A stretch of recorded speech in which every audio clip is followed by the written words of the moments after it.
Sige na. 1, 2,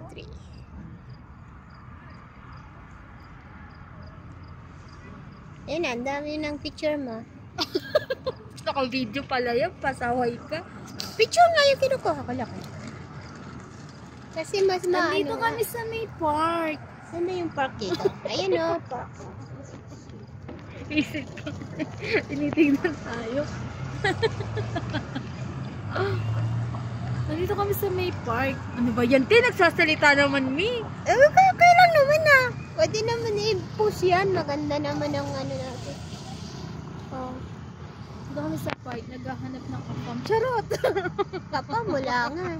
Ang papangit. Ang papangit. Wala makitang gwapo. Papangit, puro matatanda yung man nandito.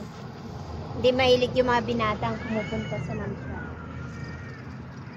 Pag dito. Mga ano lang dito, mga matatanda. Binata, wala. Saan ka? Silip-silip yan. Yan na, tama na nga.